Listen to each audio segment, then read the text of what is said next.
Alhamdulillahirabbil alamin. Wassalamu ala asyrofil anbiya'i wal mursalin sayyidina wa maulana Muhammadin wa ala alihi wa ashabihi asma'in wa ba'd. Alhamdulillah, syukur kita kepada Allah Subhanahu wa taala. Malam hari ini insyaallah adalah malam yang penuh berkah, malam penuh rahmat ya bagi kita semua. Apapun kondisi kita, insyaallah Allah akan memberikan maghfirah, akan memberikan rahmat, akan memberikan segalanya nikmat kepada kita jika kita senantiasa gunakan waktu kita untuk melakukan ketaatan ya, kepada Allah Subhanahu wa taala. Dan tentu kajian kita malam hari ini dan malam-malam sebelumnya dan insya Allah di malam-malam berikutnya ini tentu dalam rangka untuk mengetahui bagaimana Islam ya mengatur kehidupan kita, dan tentu dengan pengetahuan itu kita akan bisa benar-benar merasa yakin itulah ketaatan yang seharusnya kita berikan kepada Allah Subhanahu wa taala. Baik Bapak Ibu sekalian, malam hari ini kita melanjutkan topik kita.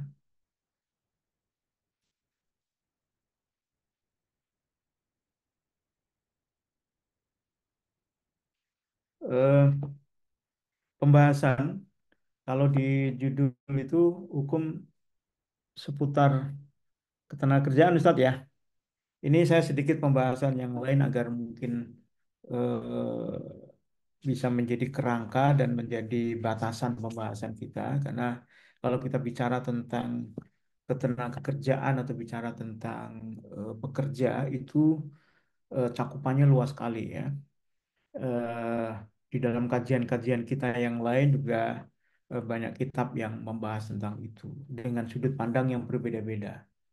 Eh, di dalam kitab Nizam Iktisad ya karya Syekh Taqiyuddin An-Nabhani juga dibahas secara detail ya terkait dengan upah ya atau terkait dengan bagaimana hukum tentang amal atau hukum tentang bekerja. Lalu mungkin yang pernah mengkaji juga kitab Sahsiah Islamiyah Jilid 2 juga karangan Syekh Taqiyuddin An-Nabhani di bagian-bagian akhir itu juga beberapa dibahas tentang muamalah ya, fikihnya atau hukum tentang bekerja itu sendiri ya.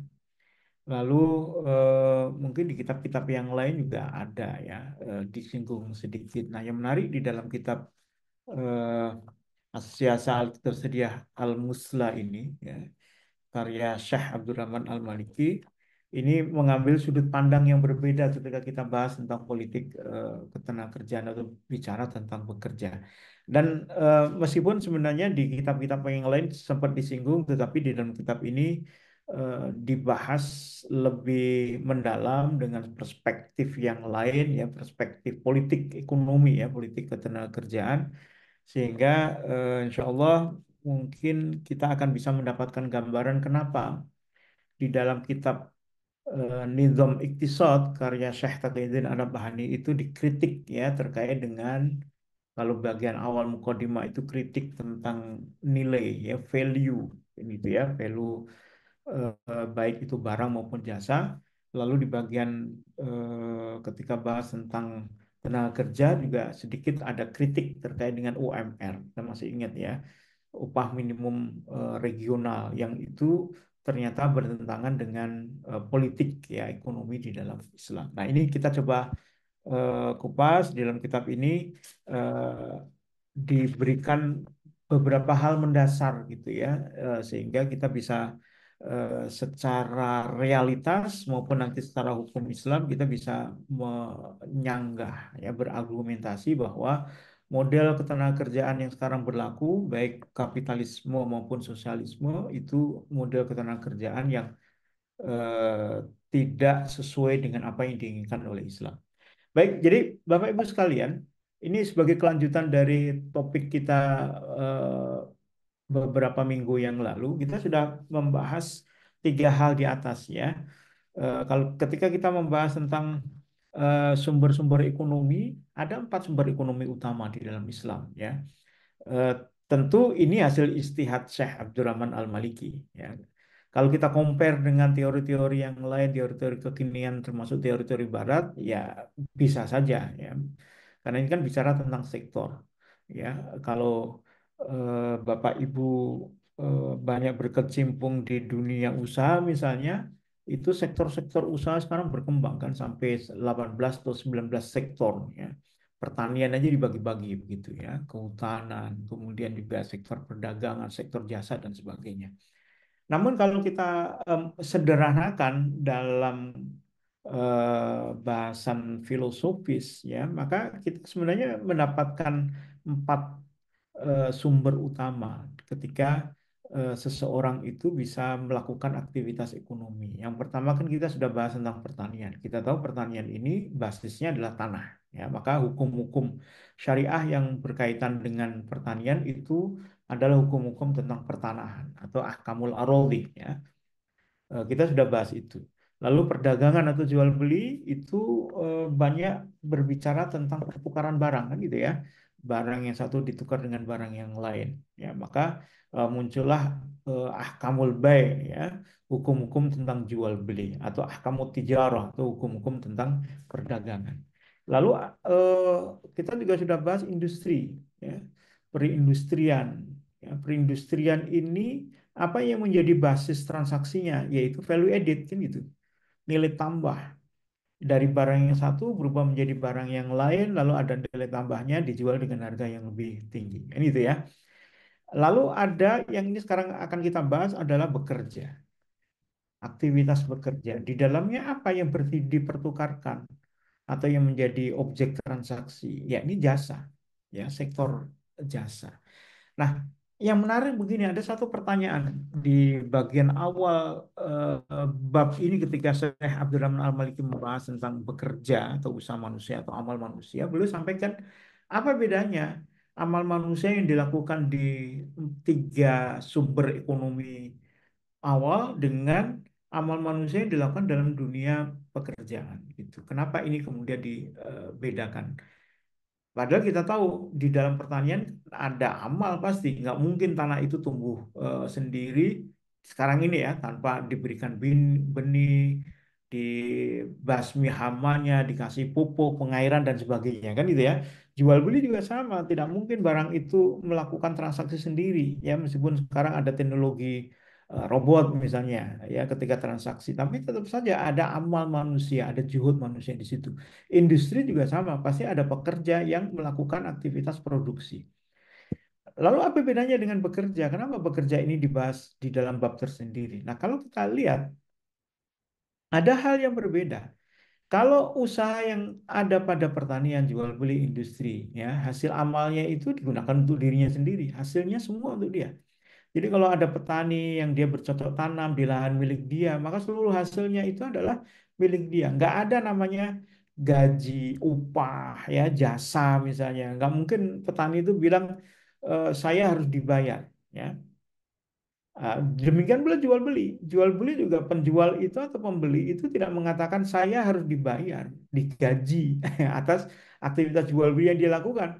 Tapi dia akan mengatakan seluruh hasil penjualan setelah dikurangi dengan harga pokok produksi atau dikurangi dengan harga apa namanya, harga dasar ya, harga beli, maka itu menjadi keuntungan dia, kan gitu, menjadi value. Jadi amal pada jual beli itu tidak dihitung sebagai upah. Demikian pula industri. Kalau ada seorang tukang sepatu, dia membuat sepatu, lalu sepatunya dijual, dia tentu tidak bicara, saya harus memberikan upah pada diri saya sehingga menentukan harga jual. Ya. Ya. Tapi yang dia lakukan adalah dia hitung berapa ongkos produksinya, berapa harga jualnya, maka selisih antara harga jual dengan ongkos produksi itulah yang menjadi keuntungan dia. Beda dengan bekerja. Ya. Bekerja itu tadi saya sampaikan objek transaksinya adalah jasa, ya. Sehingga kalau dipertukarkan, yang dipertukarkan adalah jasanya, ya. Kalau pertanian yang dipertukarkan adalah hasil pertanian, jual beli yang dipertukarkan adalah barangnya, industri yang dipertukarkan itu adalah hasil produksinya, gitu ya. Kalau pada seseorang yang bekerja, saya bekerja misalnya di satu perusahaan, maka ada pertukaran di situ. Ekonomi itu kan basisnya adalah pertukaran. Ya. Eh, apa yang dipertukarkan? Yang saya pertukarkan adalah jasa. saya melakukan sesuatu, saya punya jasa melakukan sesuatu, maka jasa itu dengan ditukar. Ditukar dengan apa? Bisa ditukar dengan jasa lain. Ya, misalnya apa namanya? Katakan ada seorang tukang AC misalnya ya, dia memperbaiki AC sebuah apa namanya barbershop misalnya. Ketika dia selesai, lalu ditukar dengan jasa lain. Ya udah, karena memperbaiki AC, eh, ditukar dengan dipijit oleh apa? Oleh tadi itu yang punya AC itu tadi yang ternyata tukang pijit itu jasa lain ya. Atau dipertukarkan dengan upah. Biasanya sekarang ini dipertukarkan dengan upah. Nah, ini yang kemudian menjadi muncul diskusi di kalangan ekonom. Kalau begitu, apa sebenarnya masalah yang harus dibahas dalam konteks politik ekonomi, problem tentang bekerja itu atau permasalahan tentang bekerja itu apa? Ya, upah itu menjadi bagian hal yang akhirnya banyak dibicarakan. Ya, baik upah itu berupa uang, ya, upah itu berupa uang, maupun upah itu berupa barang. Ini di dalam Islam dua-duanya diperbolehkan atau dengan ditukar dengan jasa lain dalam Islam juga boleh. Jadi boleh kita melakukan sesuatu lalu dibayar dengan uang. Boleh juga dibayar dengan barang ya. Misalnya kemarin ribut misalnya nasbung nasi bungkus gitu ya demo gitu kan. Kemudian demo kan dianggap bekerja itu ada jasa. Jasanya apa? Ya demo kan itu. Dibayar dengan apa? Dibayar dengan barang. Barangnya apa bentuknya? Nasi bungkus kan gitu. Nah, maka demo yang model begitu itu konteksnya adalah bekerja. Tentu beda dengan demo atau masyarakat yang dilakukan oleh para aktivis yang tidak ada kompensasi sama sekali. Maka tidak masuk di sini karena itu bukan aktivitas ekonomi gitu. Tapi itu adalah aktivitas dakwah. Aktivitas dakwah tidak ada kompensasi sama sekali. Ya.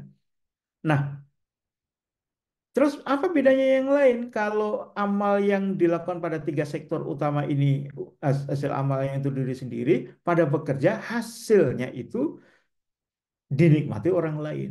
Ya, makanya di dalam definisi ijarah atau bekerja ya ketenagakerjaan itu adalah akdun alal manfaat biiwat kan itu.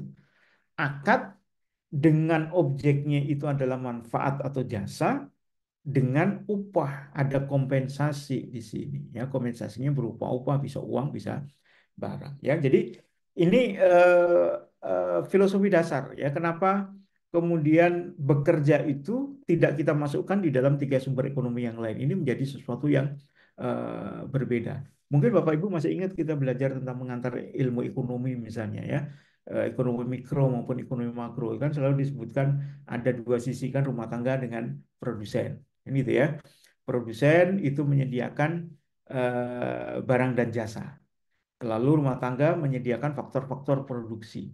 Ya. Faktor produksinya apa? Faktor produksinya itu salah satunya adalah dia ketika bekerja itu, ya dia bekerja untuk apa namanya produsen, lalu produsen memberikan kompensasi berupa upah. Nah ini filosofi dasar. Jadi inilah yang akan kita bahas ya terkait dengan bekerja. Ya. Nah, Bapak Ibu sekalian, eh, kalau kita bekerja ini sedikit bicara tentang hukum fikihnya ya. Bekerja itu hukum asalnya adalah mubah ya. Karena Allah Subhanahu wa taala mengizinkan para ibu-ibu yang menyusu ya itu diberikan ujroh. Fa'atuhunna ujurahunna kan itu ya. Maka berikanlah ujroh-ujroh mereka. Itu mengindikasikan bahwa hukum bekerja ini adalah sesuatu yang mubah. Hanya hukum mubah ini adalah hukum asal, hukum pokoknya. Nah, hukum pokoknya ini ternyata ada taksisnya. Taksisnya apa? Kecuali pada jasa-jasa yang diharamkan. Maka bekerja pada jasa-jasa yang diharamkan itu adalah haram gitu. Ya, bekerja di bank konvensional haram kan itu ya karena ada jasa yang diharapkan. Apa jasanya menjadi saksi, menjadi menghitung bunga, menjadi debt collector dan sebagainya ya, itu jasa haram. Atau bekerja di apa namanya peternakan babi misalnya. Ya meskipun nggak makan babi, setiap menyentuh babi kemudian dicuci ya kan dan sebagainya Karena itu adalah jasa yang haram, maka tetap eh, pekerjaannya adalah pekerjaan yang haram sehingga hasil yang diperolehnya adalah sesuatu yang haram. Nah, lalu bekerja itu boleh kepada individu, boleh kepada jamaah, boleh kepada pemerintah, boleh mengikuti ini, ya. Jadi prinsipnya adalah selama di individu itu tidak melakukan jasa yang haram, maka bekerja boleh sama dengan jamaah dan pemerintah, ya. Oleh karena itu seringkali ada pertanyaan bagaimana kalau kita bekerja itu kepada non-Muslim atau orang-orang kafir, gitu ya. Maka tergantung, ya. Yang dilihat itu adalah jasanya, bukan kepada siapa, gitu. Karena akad muamalah itu, ya, dia tidak mensyaratkan seseorang itu harus muslim. Beda dengan ibadah. Ibadah itu ada syarat muslim. Jadi kalau ada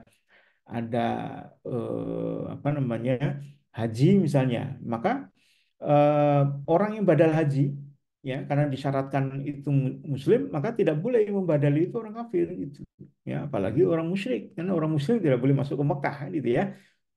Lalu ada pertanyaan lagi, gimana kalau kita bekerja di jamaah yang batil, ya, misalnya nih kita bekerja di PT, perseroan terbatas, kita tahu katanya perseroan terbatas itu batil.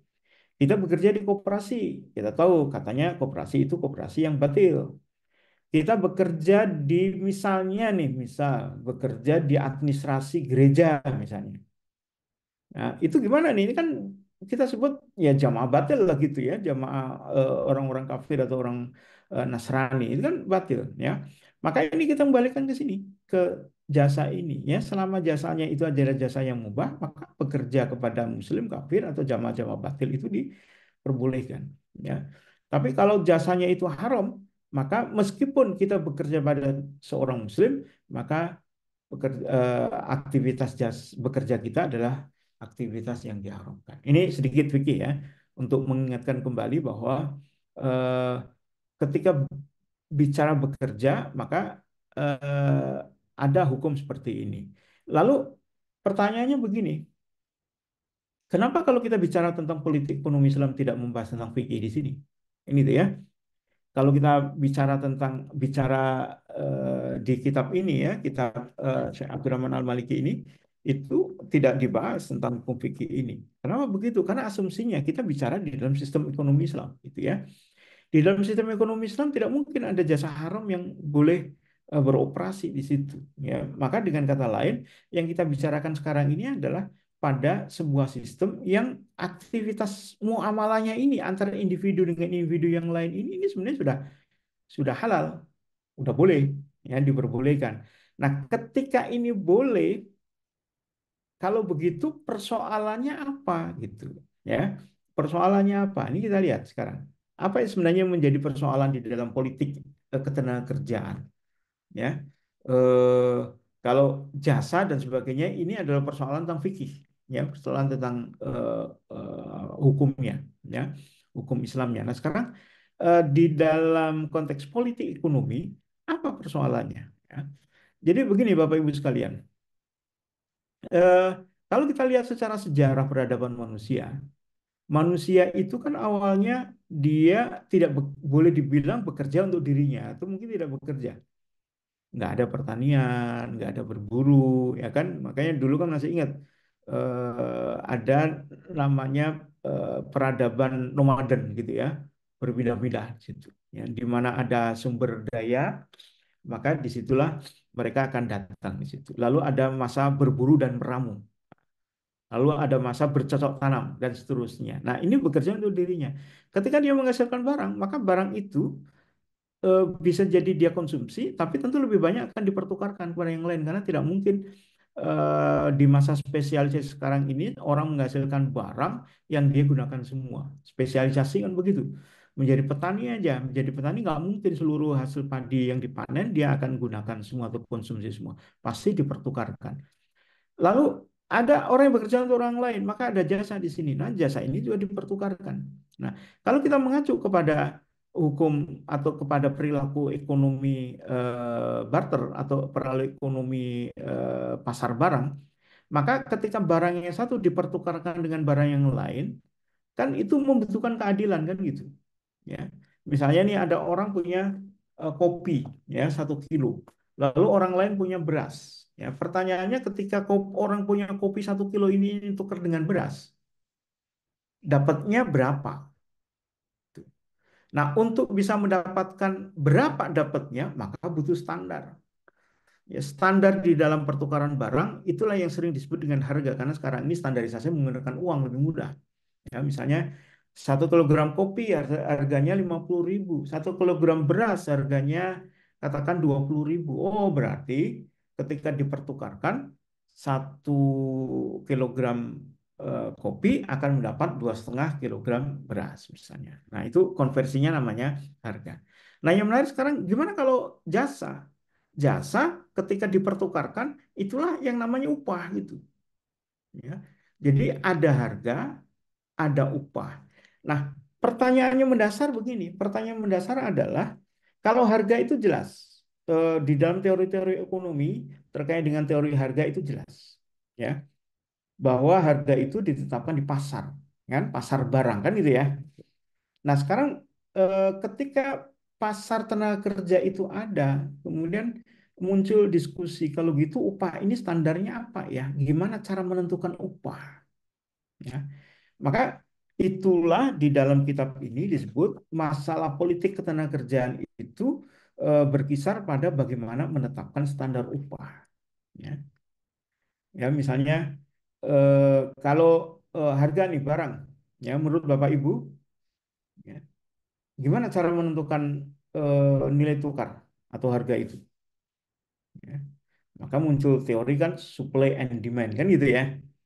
Produsen dia punya harga ekspektasinya berapa, konsumen punya harga ekspektasi ketika membeli berapa, dipertemukan, ada negosiasi dan sebagainya di pasar ya, yang sering disebut di dalam teori ekonomi itu pasar persaingan sempurna, artinya semua berhak untuk menawar di dalam jumlah penjual dan pembeli yang banyak, ketemulah harga pasar, gitu ya. Nah, sekarang kalau upah gimana?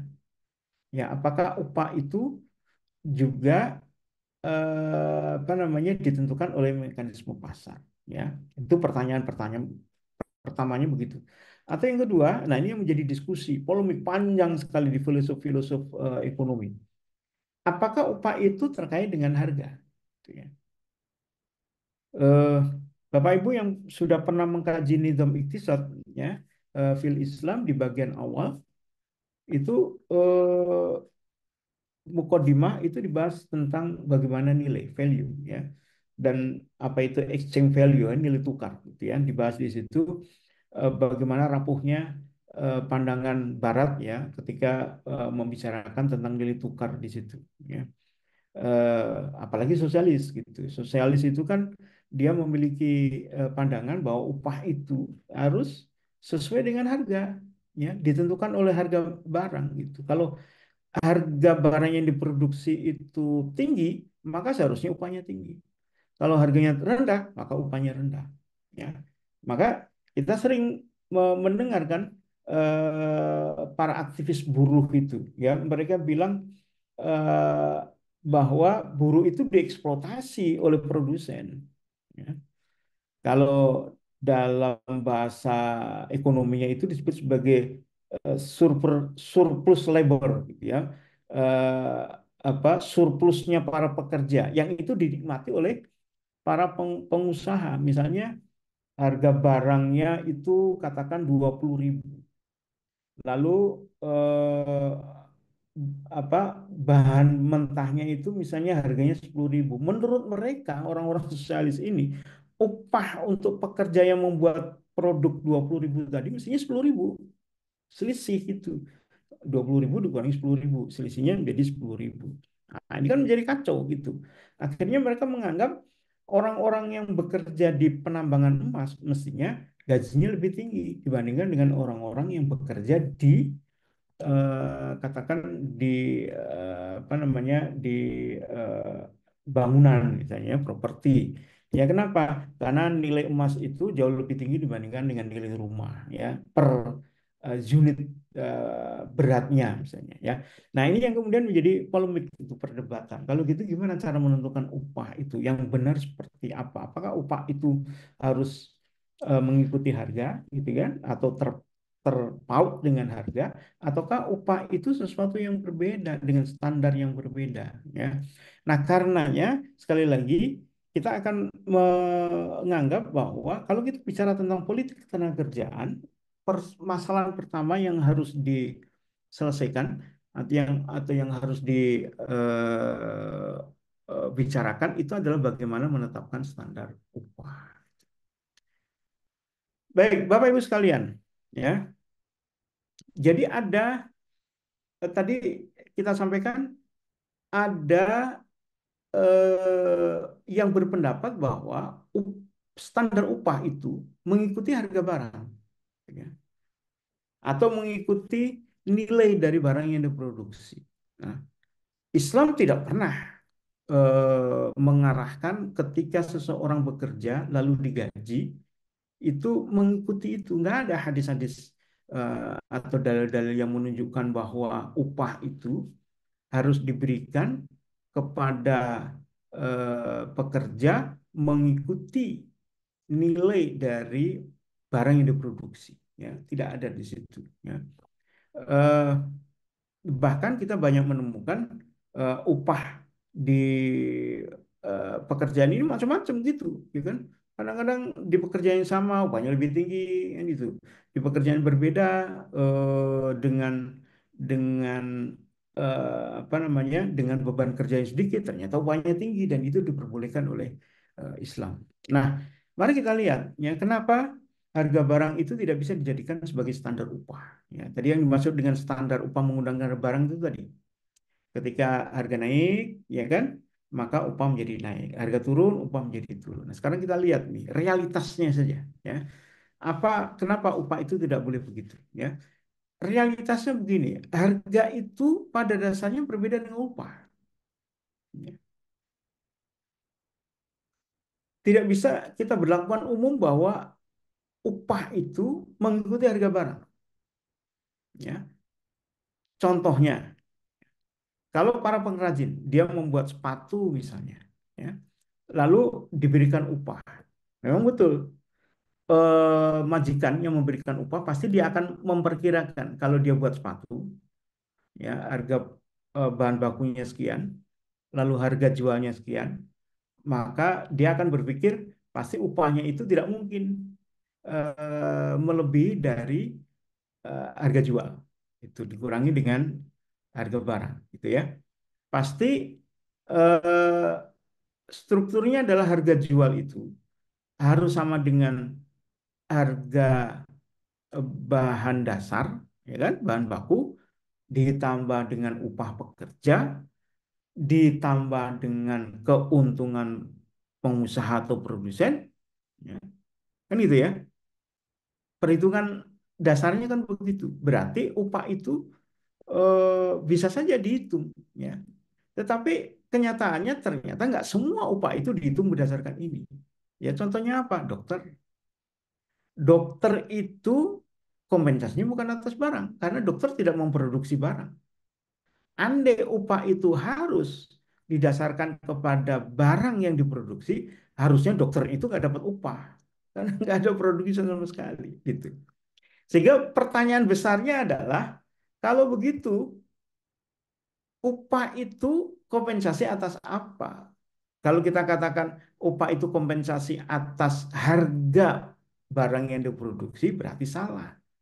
Kenapa? Karena tadi itu tidak berlaku umum, tidak semua upah itu eh, apa namanya sebagai kompensasi atas barang yang dia produksi. Ya itu satu hal gitu. Jadi ini logika kenapa upah itu tidak boleh menggunakan standar harga barang. Lalu yang lain ya logika yang lain atau realitas yang lain. Jika upah ditentukan berdasarkan harga barang yang diproduksi, ya, ini misalnya ya, maka tentu akan ada dua kondisi. Harga barang itu kan pasti akan naik turun, bisa naik, bisa turun, ya. Nah, kalau di sisi pekerja, maaf, di sisi apa namanya produsen, ya, Yang produsen itu kan mengatakan harga bukan saya menentukan, itu harga pasar. Kalau begitu kesimpulannya harga itu dikendalikan pekerja dong. Karena harga naik itu karena ongkos apa namanya gaji pekerjanya itu naik. Harga turun karena gaji pekerjanya turun. Itu ya. Nah, kalau seperti ini berarti kita akan mengatakan pasar barang itu dipengaruhi oleh pasar tenaga kerja. Nah, ini kan tidak tepat itu. Kenapa? Karena pasar tenaga kerja dengan pasar barang itu sesuatu yang berbeda. Lalu kalau naik naik turunnya harga barang itu harus diperhatikan, maka upah itu juga akan naik turun. Nah, ini juga nggak masuk akal. Masa upah itu harus naik turun gitu, ya. Eh, nah, kalau begitu ada juga yang mengatakan berargumen begini, kalau tidak pakai standar harga, ya, maka saat harga turun, produsen pasti rugi. Gitu. Jadi logikanya begini, logika yang dibangun agar upah itu harus mengikuti harga barang. Ya, logikanya, kalau upah itu tidak mengikuti harga barang, berarti upah itu tetap. Itu dia berdiri sendiri. Nah, kalau pada saat harga turun, maka bisa jadi produsen itu rugi. Kalau produsen itu rugi, maka PHK itu akan terjadi. Pasti produsen itu akan menurunkan produksinya. Untuk menurunkan produksinya berarti dia harus mengurangi tenaga kerja. Menurut dia, ini zalim kayak begini. Nggak bagus secara ekonomi. Nah, makanya yang bagus gimana? Harusnya mengikuti harga barang. Kalau harga barang yang mengalami kenaikan, maka upah pun harus naik dong, gitu. Ya, maka dari sini sering kita mendengar para serikat buruh itu ketika harga barang naik gitu kan, kemudian tiba-tiba demo ingin kenaikan apa namanya ingin kenaikan upah ya. Atau misalnya kemarin ojol ya, ojek online ya, ketika bensin naik makin macet ya kan, oh harganya tetap. Nah, sementara upahnya nggak mencukupi bagi dia gitu. Lalu minta naik ya. Apa yang dinaikkan? Yang dinaikkan adalah harga jasa ojek online itu. Ini kan berarti apa? Upah itu digunakan untuk menentukan sesuatu yang lain atau jasa yang lain. Nah, ini tentu argumen yang tidak pas. Ya, kenapa begitu? Karena secara ekonomi, ya Bapak Ibu sekalian, betul memang dalam jangka pendek logika yang dibangun bisa begitu. Harga turun, produsen rugi, PHK. Kalau PHK berarti ekonomi buruk, ya, dan ini harus dihindari. Tapi harus dimengerti, ini tidak akan terjadi dalam jangka panjang. Gitu. Karena jangka panjang eh, pasti harga itu akan menyesuaikan ada keseimbangan harga baru. Gitu. Ya, jadi kalau misalnya produsen rugi, itu kan pasti produsen akan menurunkan tenaga, akan menurunkan produksi, gitu kan? Ketika menurunkan produksi, demand-nya tetap, sementara supply-nya turun. Demand tetap, supply turun, maka harga naik lagi, gitu. Pasti begitu, ya kan? Dalam jangka panjang di situ. Maka dalam jangka panjang mestinya PHK ini tidak terjadi. Nah, kondisi ini hanya terjadi ya di dalam perekonomian itu kalau terjadi jangka pendek dan itu pun ketika dua hal terjadi. Yang pertama, produsen itu memproduksi barang yang dijual di pasar itu dan apa namanya turun harganya. Sementara kita bicarakan kan ini aspek makro gitu. Secara makro tidak mungkin seluruh harga barang itu turun semua. Atau sebaliknya, semua barang turun dan itu nggak mungkin, ya kan? Kalaupun terjadi inflasi, ya inflasinya itu inflasi yang bisa dikendalikan dalam jangka pendek juga, ya karena ada peran pemerintah nanti ya yang bisa berfungsi untuk melakukan pencegahan terhadap atau penstabilan terhadap inflasi.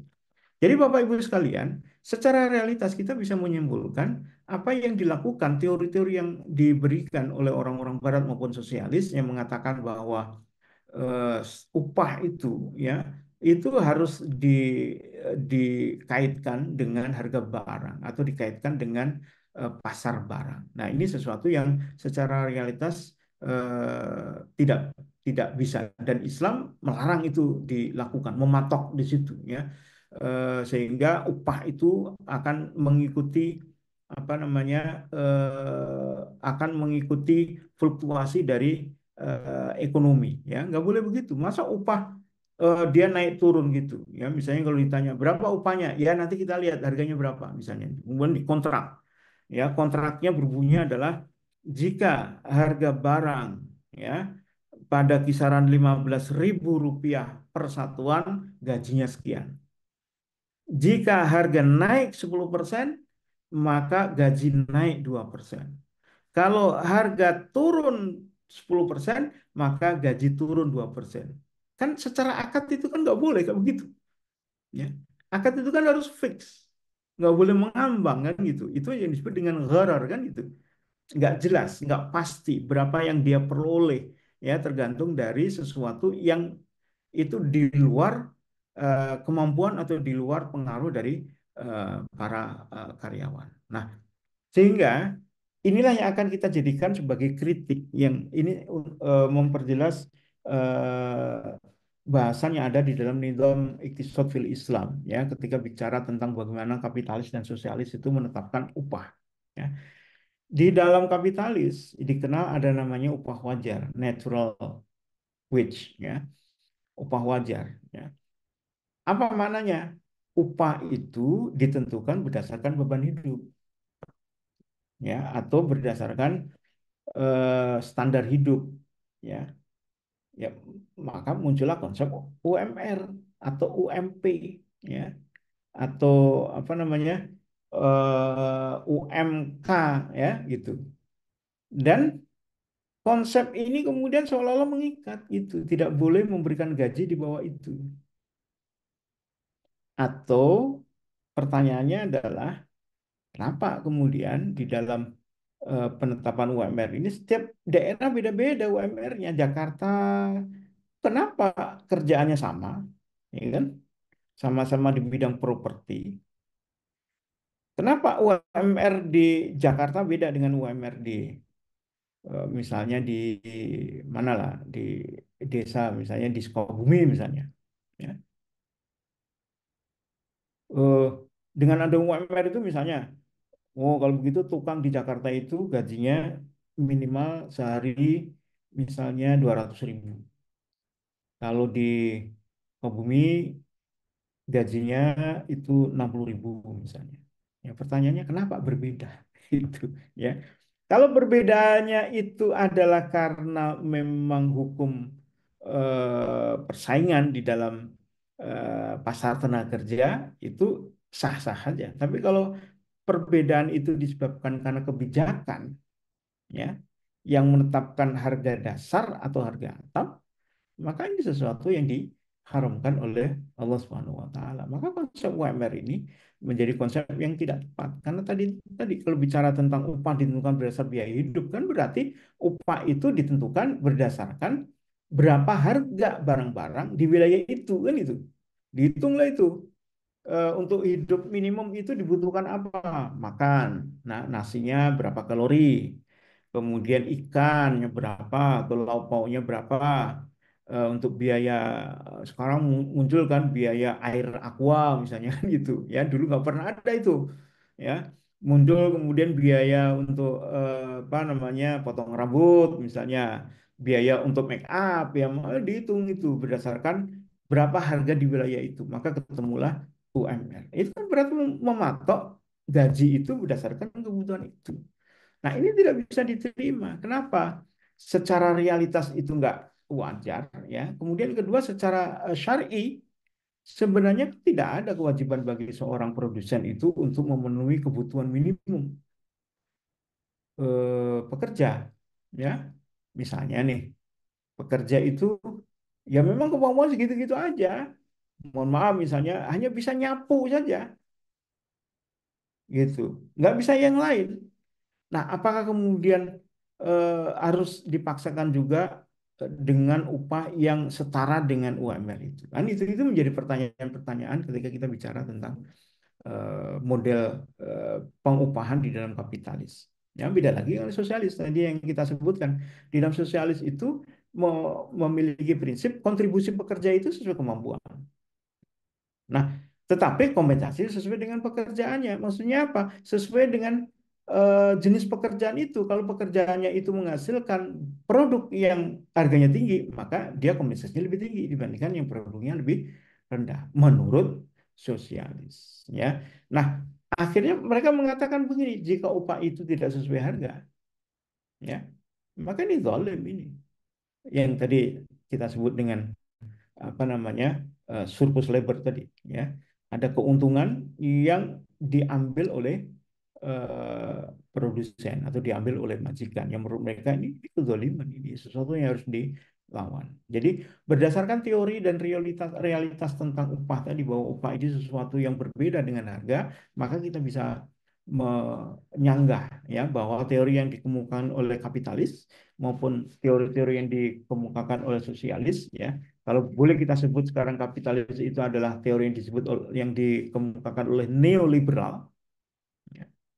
Sosialis itu Marxisme, bisa dibilang begitu ya, karena teori-teori yang masih digunakan sekarang ini ada teori tentang Marxisme. Maka teori neoliberal dan teori Marxisme ini secara realitas bertentangan, dan secara syar'i ini juga bertentangan. Sehingga kita tidak boleh gunakan konsep UMR, tidak boleh juga gunakan konsep-konsep upah itu berdasarkan apa namanya harga dari barang yang diproduksi. Terakhir, Bapak Ibu sekalian, ini sebagai sedikit kesimpulannya bagaimana tentang Islam. Insya Allah nanti minggu depan kita akan lanjutkan ya terkait dengan persoalan-persoalan ketenagakerjaan. Tentu kajiannya adalah berdasarkan apa yang kita bahas di malam ini. Nah, bagaimana kalau Islam ya dan standar upah? Islam ketika mengatakan kalau bukan berdasarkan harga barang produksi, kalau begitu berdasarkan apa? Islam mengatakan upah itu berdasarkan nilai dari manfaat. Gitu. Manfaatnya seperti apa? Apa itu manfaat? Manfaat itu ya sesuatu yang bisa dirasakan oleh penerima kerja, maaf, pemberi kerja, ya manfaatnya. Ya. Nah, karena manfaatnya ini bisa jadi setiap orang perspektifnya beda-beda, ya sama seperti kalau kita bicara tentang eh, beras dengan ketan, ya. Menurut Ustadz Azhar, beras dengan ketan itu mana yang lebih bernilai? Ya, pasti pandangan pribadi Ustadz Azhar dengan pandangan pribadi saya bisa jadi berbeda. Ya, menurut Ustadz Azhar, oh ya lebih enak apa namanya, lebih enak beras ya dibandingkan dengan eh, ketan. Kenapa? Karena ketan glutennya tinggi. Ya, bagi para penderita apa namanya autoimun itu sangat ini sekali kan gitu. Ya, sangat menolak ketan kan gitu. Berarti yang bernilai adalah beras. Orang lain berbeda. Maka untuk menentukan upah, kalau kita bicara tentang standar upah, tidak ditentukan transaksi orang per orang, ya. Sama seperti itu bicara harga. Harga itu ditentukan oleh siapa? Kan bukan oleh orang per orang. Kalau orang per orang itu orang bisa merasa, kemahalan nih, ini kemurahan, pasti bilangnya begitu. Tapi kalau kita sudah sebut ini harga pasar, nggak ada orang yang kemudian bilang kemurahan dan kemahalan. Ya, harga pasar itu harga yang pas, kan kira-kira gitu. Harga pasar itu ditentukan oleh siapa? Ditentukan oleh sekumpulan penjual dan sekumpulan pembeli. Nah, sama seperti upah ini. Upah itu ditentukan di dalam pasar tenaga kerja, sekumpulan pemberi kerja dan sekumpulan penerima kerja. Gitu, ya. Nah, kalau di dalam pasar tenaga kerja itu ada bias, ya, harga, ya, maka yang menilai adalah ahli. Bias harga bisa terjadi, ya. Di dalam pasar barang juga ada bias harga. Kadang-kadang kan itu ada barang sebenarnya nilainya nggak begitu tinggi, tapi karena diinformasikan nilainya tinggi, nilainya melambung. Ya, Ustadz Hasan masih ingat dulu zaman yang namanya antorium, apa namanya itu, jadi lupa, antorium ini yang bergelombang, ya gelombang cinta. Ya, masih ingat ya dulu. Harganya kan gila-gilaan gitu. Sekarang nggak ada harganya. Ya. Dulu saya pernah bawa antorium itu, saya taruh di rumah, semalam langsung hilang. Sekarang taruh di rumah, nggak ada yang nyentuh sama sekali. Gitu. Itu kan ada bias harga di situ, kan itu. Pasar tenaga kerja juga mungkin begitu. Sekarang itu dipersepsikan, misalnya sekarang dipersepsikan orang-orang IT itu gajinya tinggi. Wow, naik tinggi. Nanti ada keseimbangan baru, ya. Ternyata setelah setiap orang bisa menjadi orang IT, ya, tanpa harus kuliah, akhirnya harganya menjadi turun. Bisa begitu kan gitu. Nah, kalau terjadi seperti itu dinilai para ahli. Ahli yang menilai itu, ya. Nah, termasuk ketika terjadi perselisihan, ya.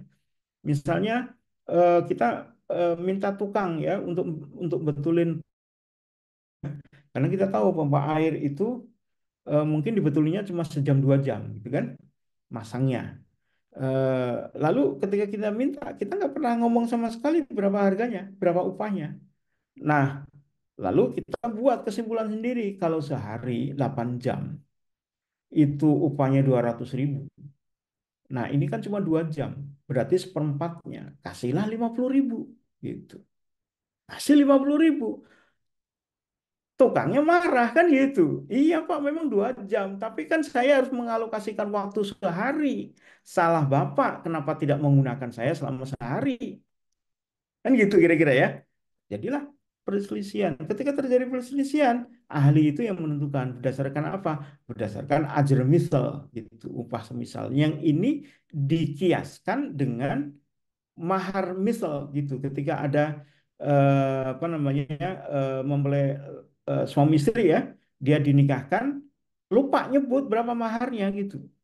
Ya, maka ditentukan berdasarkan mahar misal. Kira-kira di wilayah itu kalau mahar itu eh, berapa sih biasanya gitu. Nah, itu yang menentukan siapa? Bukan kesepakatan antara suami dengan istri. Istri juga tidak boleh bilang, ya udah Mas, nggak usah aja maharnya, nggak usah dikasih misalnya. Nah, padahal mahar itu adalah syarat kan itu di dalam pernikahan.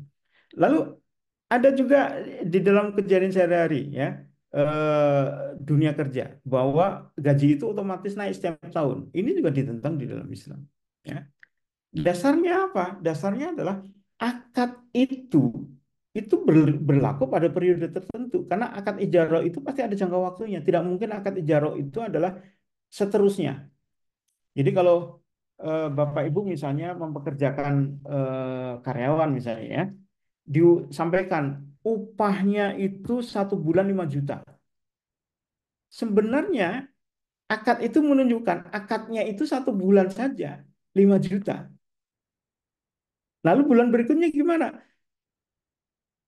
Otomatis diperbarui akadnya. Jadi kalau misalnya tidak diomongin diberhentikan, berarti apa?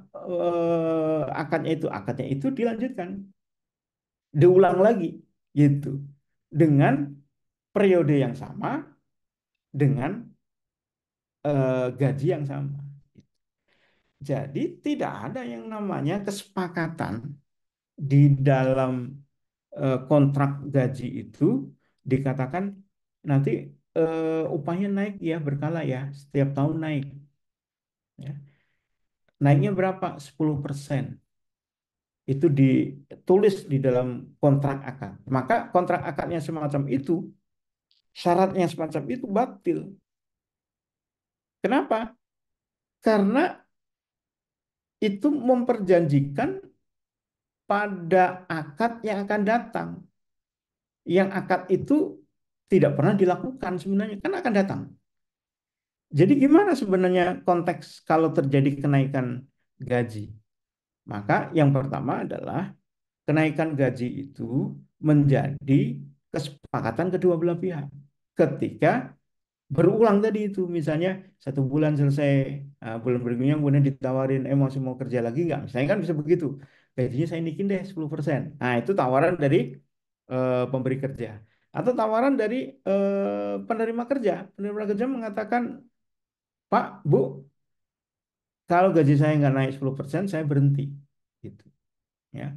Nah, itu kenaikan itu boleh begitu. Jadi kita, ya oke lah, naik 10%, maka terjadi akad baru dengan gaji 10% dibandingkan dengan gaji yang lama, ya.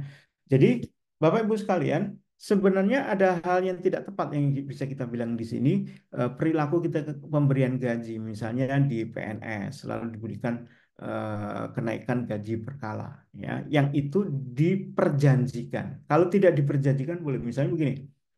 eh, Nanti insya Allah tiap 2 tahun, ini misalnya di lembaga saya ya, kita katakan setiap 2 tahun naik gaji, ya. Tetapi 2 tahun naik gaji itu bukan sesuatu yang dipersyaratkan. Artinya kalau nggak naik juga nggak apa-apa. Kalau naik lebih bagus gitu, ya. Dan itu dianggap sebagai pembaruan akad. Jadi kemudian muncullah itu SK baru kan, gajinya menjadi sekian, ya, kenaikan. Misalnya kita bilang kalau nanti eh, eh, S1 bisa menjadi S2, nanti ya kita standarisasi lah gajinya, gitu, ya. Baru kemudian ketika ternyata S2 gitu kan, baru kemudian kita ubah akadnya dengan gaji yang baru. Nah, kira-kira begitu Bapak Ibu sekalian. Ini barangkali ya apa namanya, bagian awalnya dari pembicaraan kita tentang tenaga kerja. Jadi intinya ketika kita bicara tentang politik ketenagakerjaan, satu masalah ya, bukan problem ya. Masalah yang harus diselesaikan adalah terkait dengan bagaimana melakukan standarisasi atas upah, ya, karena kalau tidak distandarisasi maka tentu pertukaran antara jasa dengan upah itu menjadi tidak balance atau tidak seimbang, dan itu pasti akan menimbulkan perselisihan, ya. Baik Bapak Ibu sekalian, mohon maaf nih waktunya lebih, ya. Semoga bisa dipahami. Jika ada yang mau didiskusikan, eh, silakan. Ya. Baik, saya kembalikan ke Ustadz Azhar, ya. Ya, Alhamdulillah. Masya Allah, cukup detail dan cukup rinci buat kita, Bapak Ibu jemaah sekalian. Ini kita fokus tadi pembahasan tentang eh, upah ya, atau ketenaga kerjaan tadi, atau yang lebih spesifik tadi di belakang beliau, politik ketenaga kerjaan ya. Insya Allah Bapak Ibu, ini insya Allah kita buka sesi tanya jawabnya. Silakan buat Bapak Ibu yang Buat Bapak Ibu yang ingin menggunakan kesempatan ini bisa mengirimkan pertanyaannya, atau yang mau bertanya langsung juga bisa ya. Alhamdulillah Ustadz, ini sudah ada beberapa pertanyaan yang masuk dari peserta kita. Saya bacakan Ustadz ya. Baik, Ustadz. Pertanyaan dari Ibu Priscilia ya. Kalau saya tidak salah, salam. Bagaimana tentang jasa dokter hewan yang memeriksa babi atau kerja di klinik hewan yang pemeriksaan hewannya random dengan pasien, misalnya seperti anjing? Nah, ini gimana, Sat? Status pekerjaan dokter hewan, Sat? Yang diperiksa itu ternyata adalah hewan-hewan yang haram nih. Ini mungkin Ya, haram. najis ya. Ya. Baik, terima kasih Bu Priscilia. Ini untuk membahas ini memang harus detail ya. Maksud detail begini, dokter hewan ya. Dokter hewan melakukan pemeriksaan. Siapa yang diperiksa gitu. Nah, maka harus lihat ini. Kita tidak tidak melihat siapa yang diperiksa, tetapi melihat apa tujuan diperiksa. Dia masuk di dalam jasa yang diharamkan atau tidak yang diharamkan. Ya. Contoh begini, ada dokter hewan, lalu eh, ada seorang non-muslim bawa anjing, anjingnya sakit,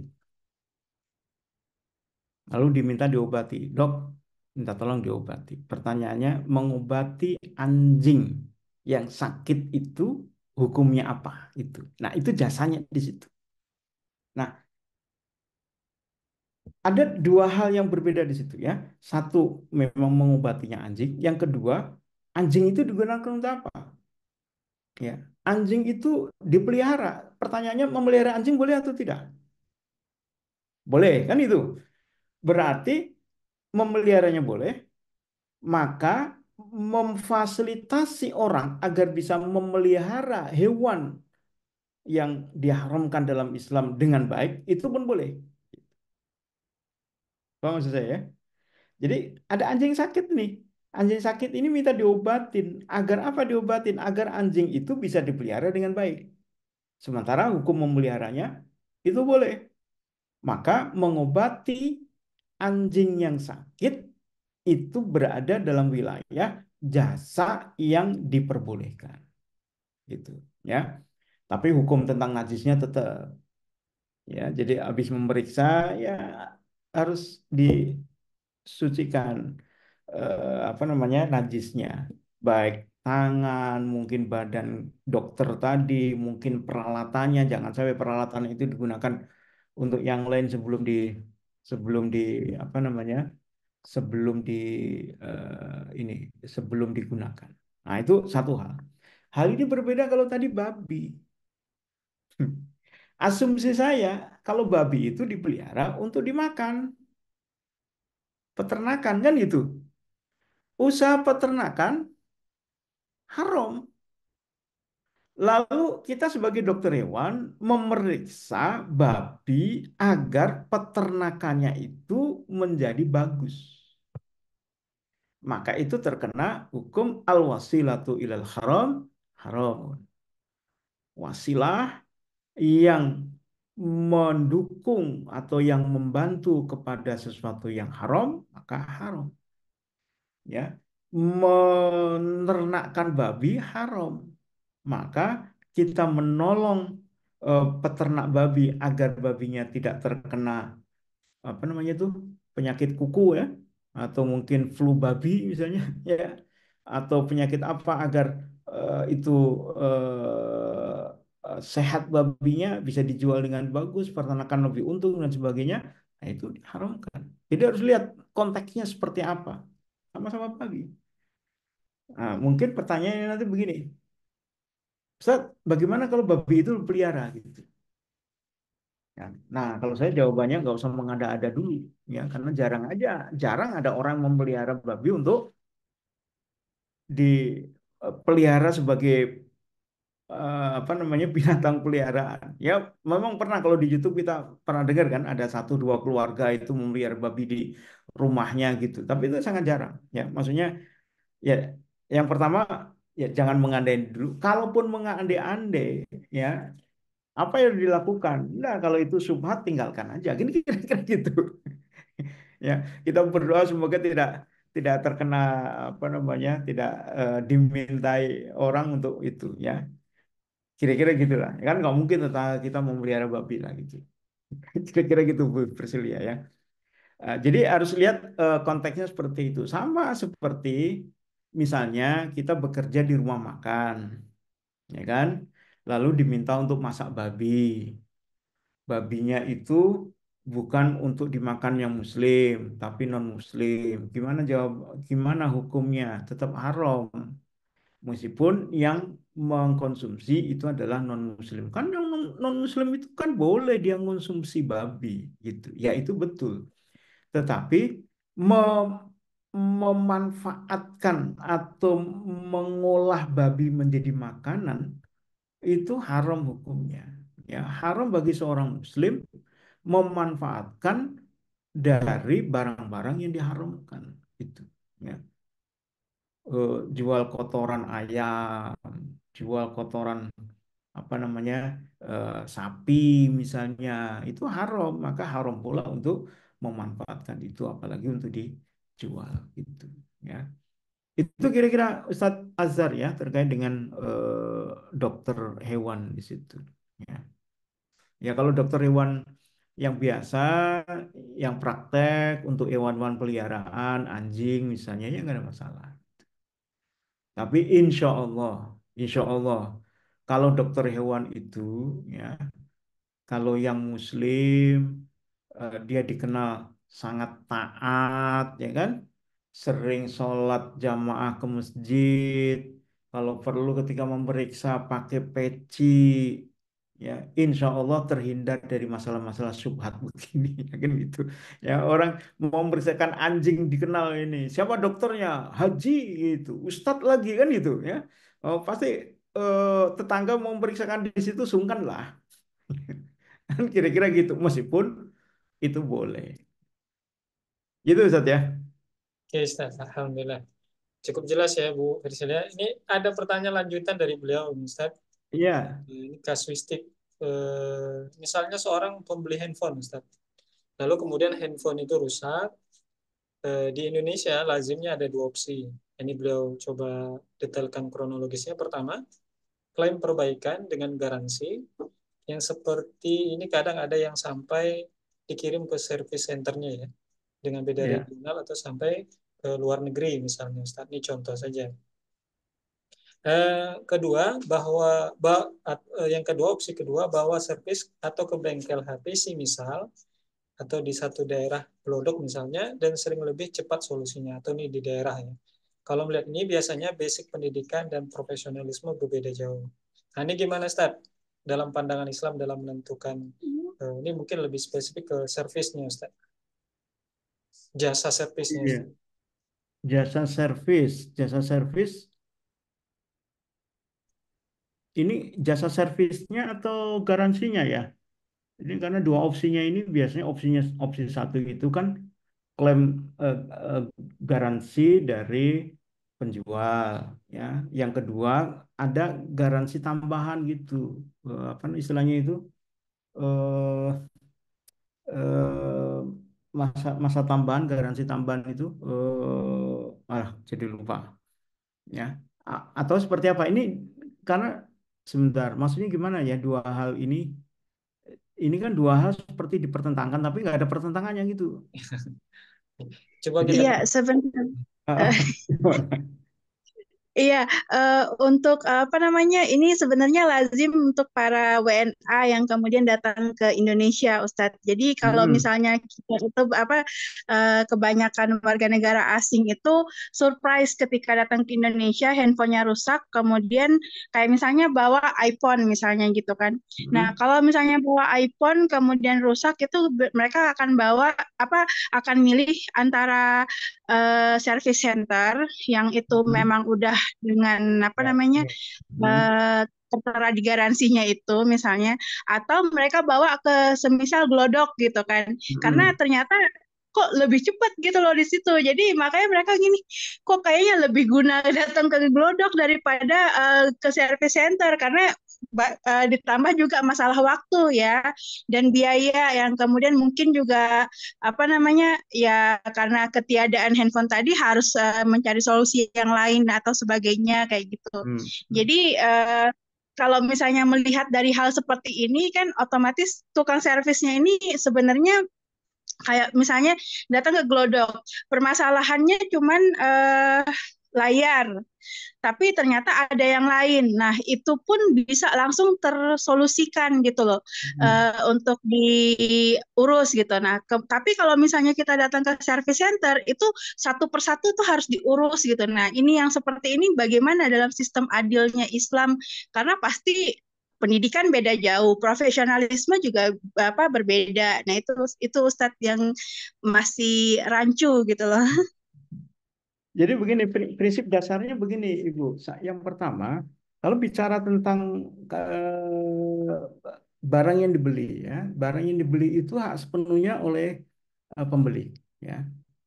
Eh, jadi misalnya ada garansi gitu ya. Lalu eh,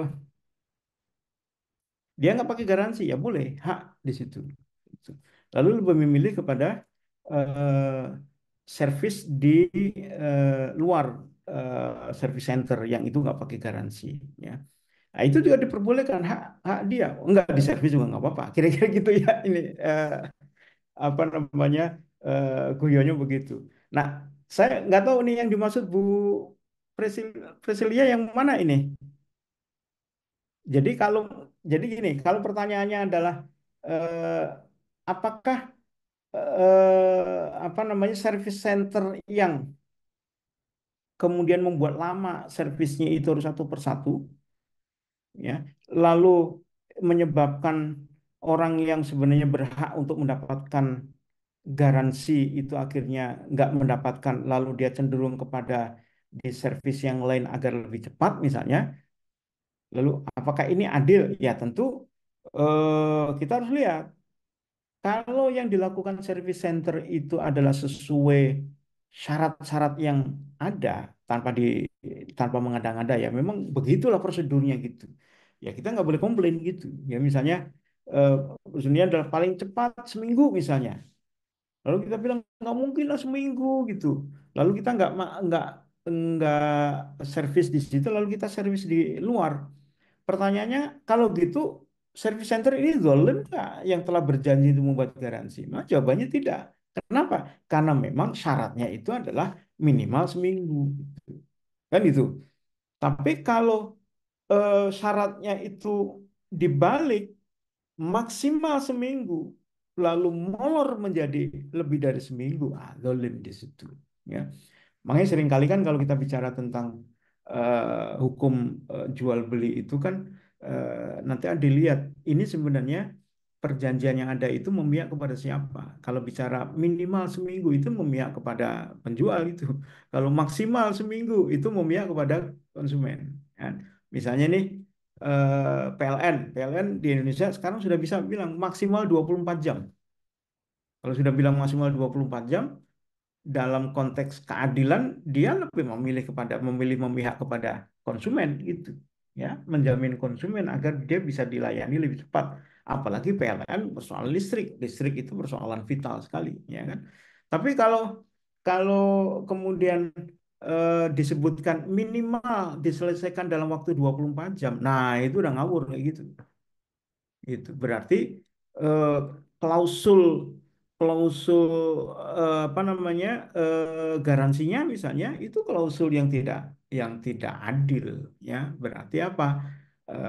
Dia bisa dimainkan oleh apa namanya oleh penjual gitu, atau oleh pemegang garansi itu, ya. Ini sering sekali terjadi, ya.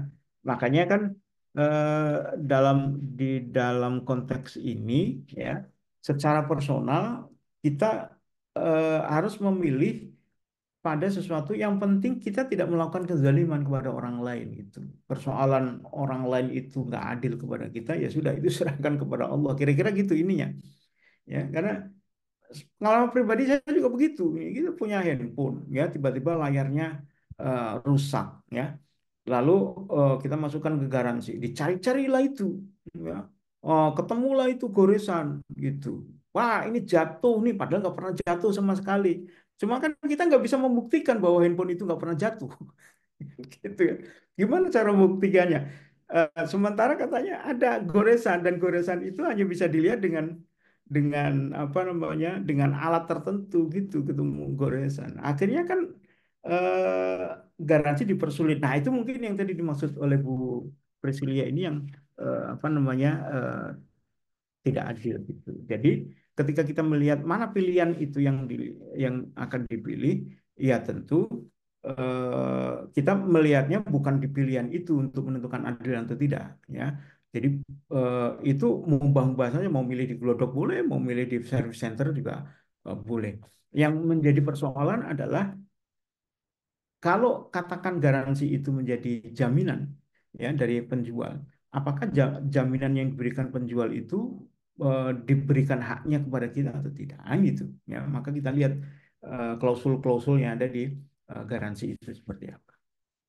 Mungkin begitu, tapi saya nggak terlalu yakin jawaban saya itu seperti yang diminta oleh Bu Priscilia. Ini mohon maaf, Ibu. Iya. Iya, nggak apa-apa Ustadz. Ya. Nah, jadi mungkin pengembangannya Ustadz di satu sisi dari sisi pekerjanya Ustadz. Mungkin dari sisi pekerja yang dia resmi, katakan saja upahnya nggak ada karena sudah terikat dengan upah service centernya. Sedangkan yang non service center berarti kan ada upah tambahan atau upah yang memang keluar ya istilahnya, atau upah yang bisa diterima. Nah, mungkin dari sisi pekerjanya akan menjadi diskusi berkembang Ustaz. Berarti kan kalau datang ke service center tidak ada upah, khusus upah yang memang sudah diakatkan pekerja dengan service centernya. Tapi kalau dia keluar tidak di service center, berarti kan ada upah di luar non service center ya istilahnya. Berarti kan ada upah yang diambil. Nah, mungkin yang ditanyakan itu profesionalitas dan latar pendidikan. Kalau yang di service center mungkin punya pendidikan formal, yang satu otodidak, dia dapat upah gitu. Ya, mungkin dari sisi nilai upah juga bisa jadi kan berbeda, Ustaz. Nah, ini mungkin pengembangannya, Ustaz, bahwa kalau di service center mungkin boleh jadi syarat penerimaan itu karena ada dasar pendidikan. Kalau yang di Glodok mungkin nggak berpendidikan, dia udah bisa mahir karena otodidak mungkin. Mm. Ya, Nah, secara jasa kan nggak ada masalah. Itu boleh-boleh saja kan dua-duanya begitu. Ya, Eh, apa namanya? Dia bekerja di service center, boleh bekerja di Glodok, boleh gitu kan. Artinya begini, artinya kalau kita bicara kalau kita bicara tentang ketenagakerjaan, kita juga sebenarnya tidak bicara terkait dengan tingkat pendidikan, gitu, ya. Eh, jadi tidak menjadi dasar. Belum tentu yang S3 itu gajinya lebih tinggi daripada yang S1. Itu ini kalau dari sisi upah begitu, ya. Makanya Islam tadi menyatakan upah itu harus dari sisi manfaat, ya. Manfaat yang diberikan oleh S1 belum tentu lebih rendah dibandingkan yang diberikan oleh S3. Betul kan? Ya. Misalnya S1 teknik sipil, dia bekerja di apa namanya properti, ya, dibandingkan dengan S3 bekerja sebagai misalnya tukang sampah misalnya, ya. Ya kan nggak boleh kemudian S3 bilang saya kan S3 harusnya gajinya lebih tinggi daripada itu, gitu. Kenapa? Karena manfaatnya berbeda. Manfaat untuk menjadi tukang sampah itu yang memang menurut para ahli itu lebih rendah dibandingkan dengan manfaat yang diberikan oleh apa namanya oleh S1 tadi. Nah, jadi gimana? Jadi itu tetap kembali kepada manfaat. Jadi meskipun dia tidak punya apa namanya eh, tidak punya pendidikan tinggi, kemudian tidak punya apa namanya latar belakang yang sesuai, tapi dia punya kemampuan untuk itu, boleh saja dia bekerja di situ dan mendapatkan gaji yang lebih tinggi, gitu, dibandingkan yang bekerja. Maka boleh saja yang bekerja di Glodok tadi gajinya lebih tinggi daripada yang bekerja di service center, ya. Misalnya dengan pandangan kalau yang di service center itu sudah ada prosedur semua, gampang gitu, alatnya lengkap, ya kan? Dan alatnya dimiliki oleh service center sendiri semuanya, maka upahnya lebih rendah dibandingkan kalau dia bekerja di Glodok gitu, ya, dengan kasus yang sedemikian banyak rupa, pengalaman yang harus lebih tinggi, dan mungkin kerusakan-kerusakan yang nggak selamanya harus diganti spare partnya, diakalin dan sebagainya. Kan bisa jadi dia akan mendapatkan upah yang lebih tinggi karena keahlian dia yang lebih tinggi dibandingkan service center. Kan gitu kan? Kan bisa jadi misalnya bengkel nih, montir yang di servis resmi itu bisa jadi, ya saya nggak tahu faktanya, tapi dugaan saya mungkin lebih rendah dibandingkan montir yang ada ini di luar service center. Meskipun orang bilang di service center itu lebih mahal dibandingkan dengan bengkel di luar, ya. Lebih mahalnya itu kan karena untuk bayar peralatan, bayar gedung, bayar investor kan gitu. Tapi kalau yang di luar semuanya kan masuk sebagai uang jasa dia. Nah, itu itulah yang terjadi di lapangan seperti itu. Mungkin itu ya, Ustadz iya, Azhar, ya, Bu keren, Priscilia. Ustaz. Ini ada pertanyaan lain, Ustaz, dari pertanyaan baru, Ustaz. Kasuistik ini, Ustaz, dari Ibu Reni. Nah, ini cukup panjang, Ustaz. Beliau ingin bertanya, Assalamualaikum, Afwan Ustaz izin bertanya. Beliau punya usaha laundry. Jadi beliau juga punya karyawan yang berbeda berdasarkan lama jam kerja, baik kerajinan dan lamanya bekerja di laundry. Karyawannya ada yang bekerja di kasir, ini dibagi pos-posnya Ustaz, disetrikakan dan ada yang packing, serta khusus untuk mencuci, serta punya target pada bagian-bagian tersebut. Jadi misalnya ada pesetrikaan 45 kilo dan packing 20 kilo dalam sehari 8 jam kerja. Ini targetnya Ustaz, target harian. Yang saya mau tanya Ustaz, ini pertanyaan beliau. Jika pemasukan saya kurang yang masuk dalam sehari, maka saya minta kesediaan salah satu karyawan saya untuk tidak masuk. Dikarenakan jika dia masuk tidak akan memenuhi target di dalam sehari. Tapi dia tidak dihitung gaji jika tidak masuk. Dalam hal gajian saya menghitung dalam 30 hari. Jadi jika tidak masuk tidak akan terhitung. Nah ini gimana Ustaz? Kasus seperti ini. Opsinya Ustaz. Beliau tanya. Ya, baik. Jadi di dalam sistem penggajian itu ini kita bicara di teknis berarti ya, kita tidak bicara di aspek politiknya.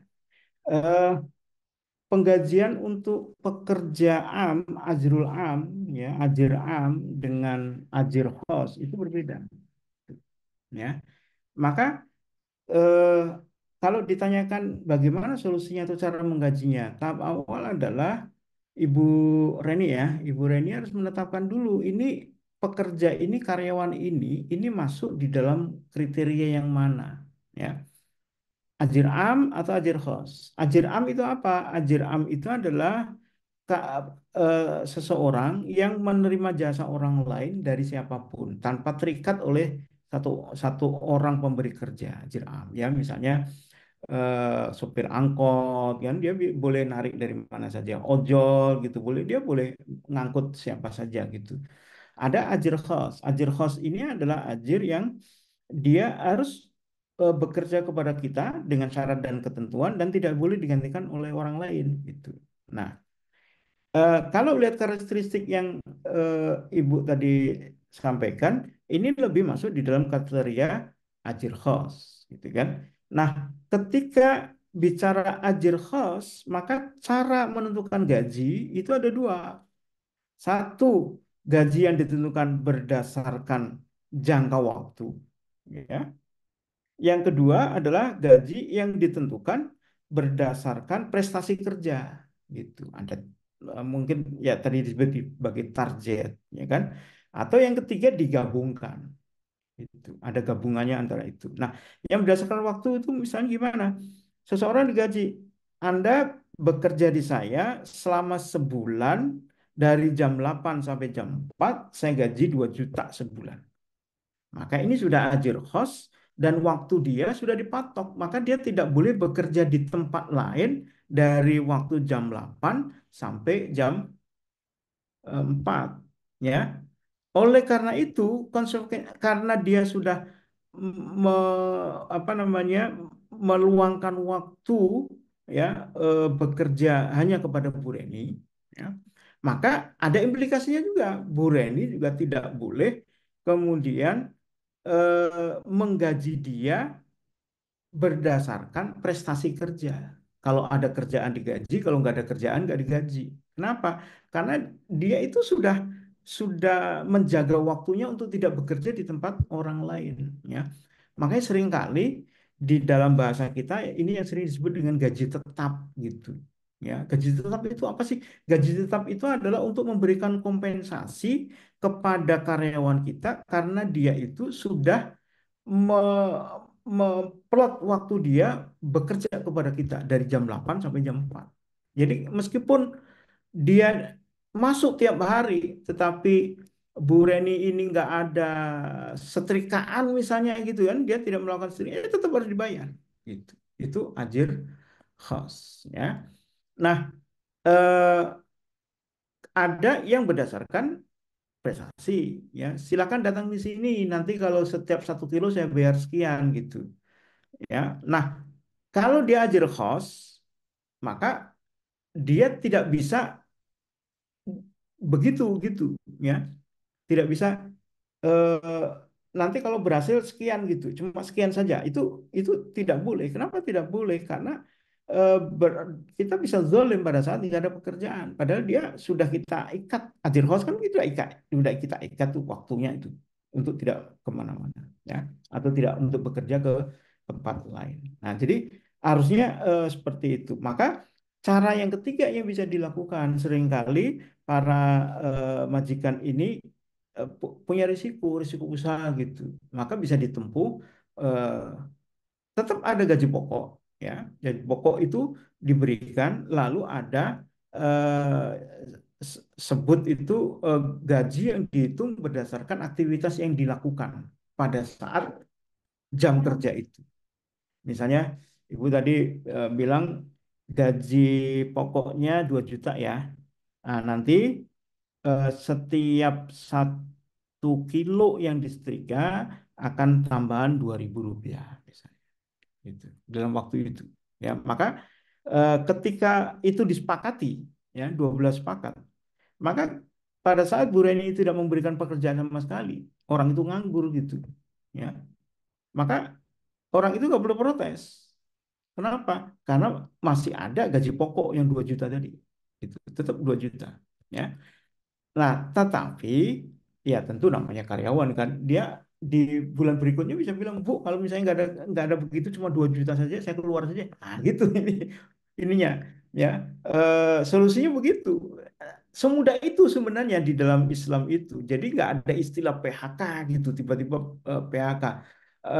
Itu pasti kalau PHK itu kan seperti sepihak, seolah-olah yang disalahkan itu selalu pengusaha. Padahal sebenarnya nggak begitu, ya.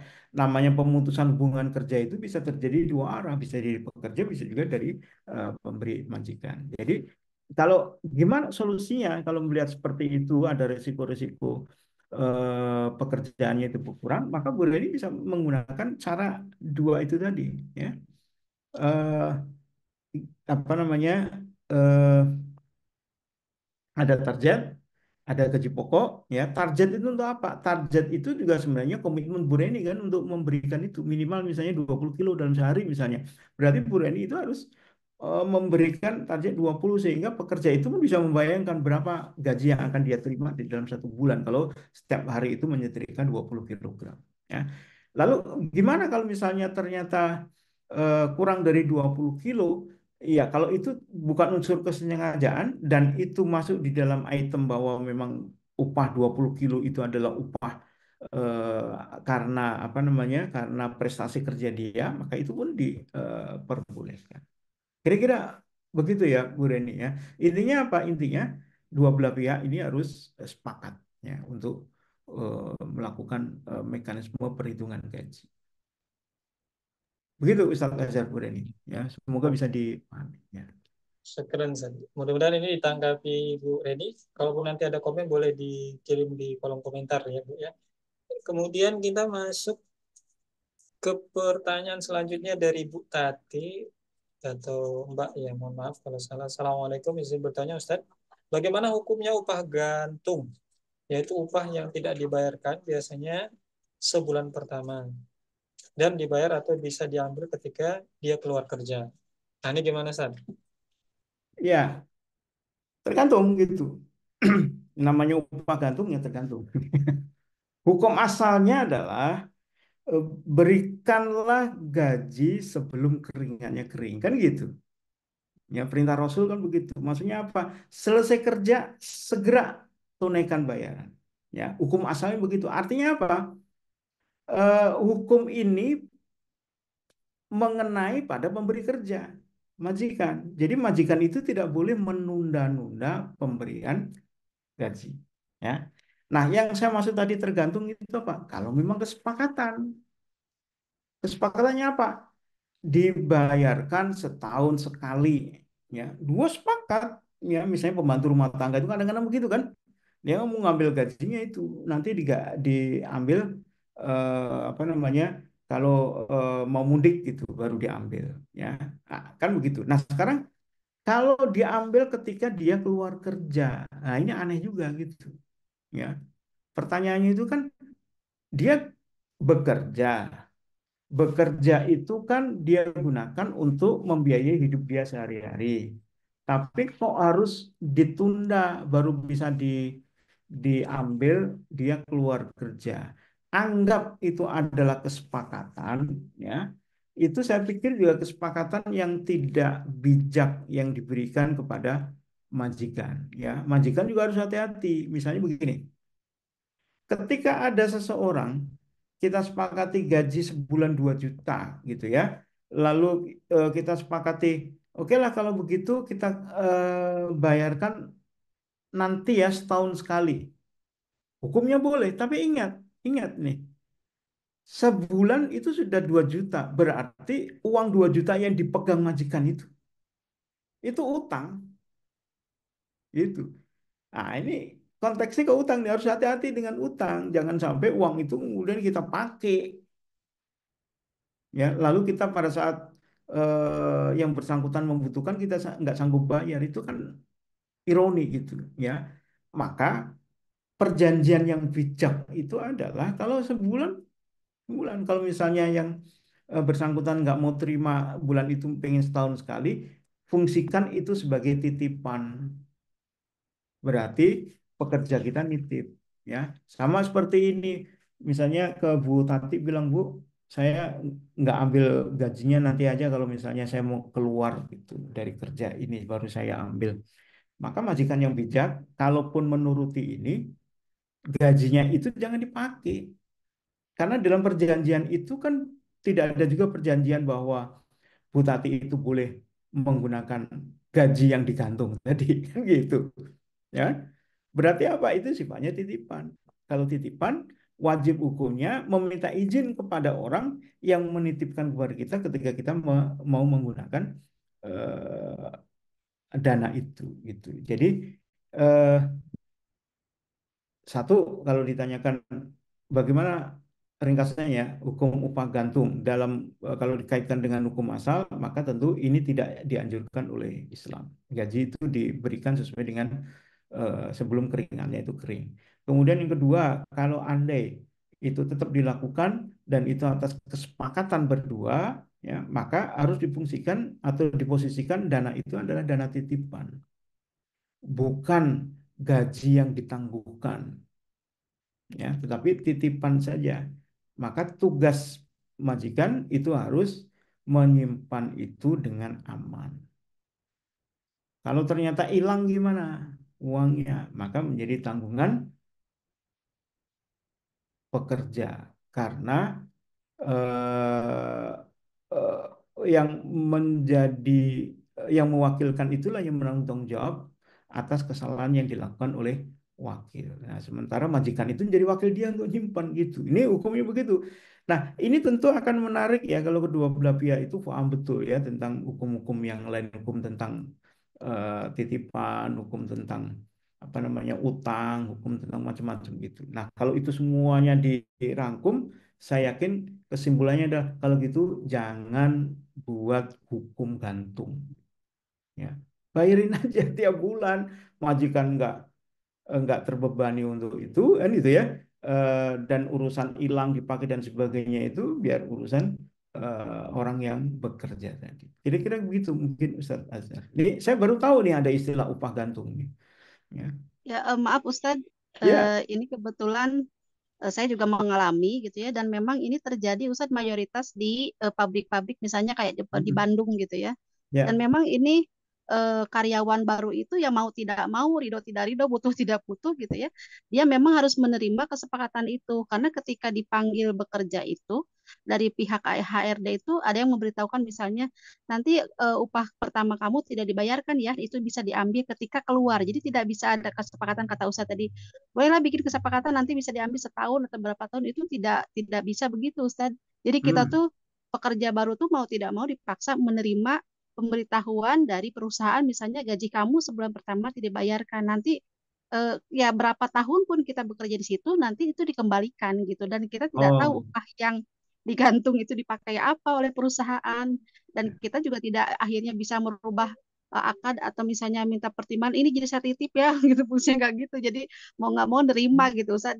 Ya kadang ya pekerja itu otomatis kan terzolimi gitu ya, apalagi yang butuh ketika bekerja itu untuk bekal ongkos misalnya bulan selanjutnya gitu ya itu di Bandung terjadi Ustadz di beberapa perusahaan Kalau tidak Ini salah banyak juga ya hampir ini pabrik-pabrik yang begitu ke karyawan. Nggak tahu kalau sekarang, kalau zaman saya dulu begitu, Ustaz. ya. Iya, Bu. Ini berarti sebulan ya, Bu ya. Jadi begini, prinsip dasar dari akad itu kan antarodin ya, kedua belah pihak itu saling ridho gitu ya. Keriduan itu apa? Keriduan itu adalah menyepakati atas syarat yang ada di dalam akad. Itu setuju. Setuju itu maksudnya apa? Setuju itu maksudnya nggak komplain. Meskipun dalam hati gerundel, ya marah, dongkol, ya, tapi kita tetap tanda tangan. Itu tetap dianggap sebagai ridho, ya. Jadi eh, orang nggak ridho itu buktinya apa? Dia nggak mau berakad. Nah, itu nggak ridho, gitu, ya, dalam kondisi terpaksa. Nah sekarang begini. eh, Ini memang kalau bicara tentang apakah boleh menahan gaji, tadi sama jawabannya, hukumnya, hukum asalnya itu tidak boleh. Lalu eh, ini dipaksa, ya. Lalu ketika dipaksa, pekerja itu menerima, berarti dia setuju kan gitu, ya. Dia kabulnya udah terima itu. Nah, ketika dia setuju, eh, maka menjadi sah, ya, menahan gaji sebulan itu. Nah, sekarang persoalan berikutnya adalah sebenarnya bukan di persoalan menahannya itu, tapi persoalannya adalah apa status dari uang yang ditahan itu, ya kan? Kalau statusnya itu adalah utang, ya, maka tidak diperkenankan. Kenapa? Karena memang tidak ada klausul di situ utang, cuma ditahan. Ditahan itu maksudnya apa? Deposit. Jadi perusahaan yang kemudian menggunakan uang yang ditahan itu untuk operasional mereka, hukumnya batil, haram dia, gitu ya. Bagi tadi Bu Tati atau para karyawan tadi yang ditangguhkan apa namanya gajinya, maka berhak atas uang itu, ya, dan tidak berdosa atas itu, gitu. Karena mendepositkan itu boleh. Deposit kan, misalnya begini, eh, ya diterima di sini, tetapi saya mau minta jaminan. Jaminannya adalah apa, misalnya jaminannya adalah uang 20 juta misalnya. Itu syarat yang diperbolehkan, ya. Eh, Apa namanya, kalau itu disepakati oleh kedua belah pihak, ya. Nah, memang tidak semua syarat di dalam apa namanya perjanjian tenaga kerja itu diperbolehkan. Nah, misalnya syaratnya, ya diterima bekerja di sini, syaratnya tidak boleh keluar, ya. Nah, syarat semacam itu batil, karena namanya akad itu antarodin, setiap kali bisa diputus, ya. Syaratnya bekerja di sini, ya, oke diterima, tapi syaratnya tidak boleh nikah. Selama bekerja di sini tidak boleh nikah, ya. Maka syarat itu batil. Kenapa? Karena menikah itu hak seseorang, gitu, ya. Nah, kalau syaratnya adalah kalau bersuami nggak boleh bekerja di sini, nah itu boleh karena itu syarat untuk diterima, bukan sesuatu yang eh, mensyaratkan pada saat berlangsungnya akad itu. Nah, gitu. Jadi harus dipilah. Nah, kalau mensyaratkan ada deposit, secara umum ini boleh akad gantung di situ sebagai deposit. Hanya memang harus diperjelas itu statusnya sebagai apa, sebagai deposit sebagai jaminan atau deposit, ya, apalah namanya, ya, memang tidak dibayarkan di masa itu, ya. Kan boleh juga misalnya begini, ada perusahaan yang misalnya ini 3 bulan percobaan, ya, gajinya 50%, gitu, ya. Zolim nggak ini? Kan jawabannya nggak zolim. Kalau apa? Kalau memang yang mau bekerja 50%, bukan maknanya gajinya dipotong 50%. Gitu. Kalau gaji dipotong 50%, zolim. Tapi kalau kesepakatannya gajinya 50% itu artinya apa? Ya memang gajinya 50%, bukan gaji 5 juta dipotong 50%. Tapi gajinya memang 2,5 juta di 3 bulan pertama. Gitu. Itu makna yang harus difahami harus begitu. Ya. Kira-kira begitu, Bu Bu Nanti. Reni ya. Baik Ustadz, jazakallahu khairan katsiran. Ya, iya. Ustadz, ini mungkin pertanyaan. Masih ada waktunya, Ustadz? Ya, boleh, boleh. Ini pertanyaan lanjutan dari Ibu Reni tadi, Ustadz. Ini Ya. sepertinya beliau ingin memastikan kalau ternyata omsetnya tidak naik, eh, apakah upahnya tetap sama, Ustadz? Nah, ini kaitannya ke situ nih, Ustadz. Mungkin saya coba tambah sedikit, Ustadz. Eh, Hmm? Oh, iya. Hmm? Bahwa mungkin yang dimaksud di sini ada, apakah mungkin ini ekspektasi ya, atau mungkin dugaan saja, ada pekerjaan yang memang itu upahnya harian, apa ada juga upahnya bulanan misalnya. Nah, Ya. jadi beliau mungkin menilai menggabungkan ini mungkin buat Siti, kalau yang dia tidak masuk 1 hari dipotonglah upah hariannya mungkin. Nah, mungkin Hmm. apakah seperti itu boleh, sehingga nanti Hmm. kan ini kan ternyata kan, katakan saja laundry itu kan masuk barang itu untuk mencuci kan nggak selama tiap hari sama. Boleh jadi Ya. akhir-akhir pekan itu mungkin bisa lebih naik, yang di hari-hari tertentu mungkin dia stabil normal tapi tidak terlalu tinggi, targetnya nggak sampai. Nah, ini gimana Ustaz? Beliau mungkin mensiasatinya supaya memang tidak terlalu loss, atau boleh jadi kasusnya adalah menentukan upah berdasarkan omset. Apakah nanti Hmm. terjatuh keharuman Ustaz? Hmm. Nah, ini gimana? Ya, jadi di klausul akadnya itu harus jelas juga ini harian atau bulanan gitu ya. Kalau klausulnya mengatakan sebulan digaji 5 juta berarti bulanan. Makna bulanan itu apa? Berarti pekerja itu selama sebulan itu tidak boleh bekerja di tempat lain gitu. Nah, apa bedanya kalau dengan harian? Harian berarti kan temponya harian. Hari ini dikontrak, ya kan?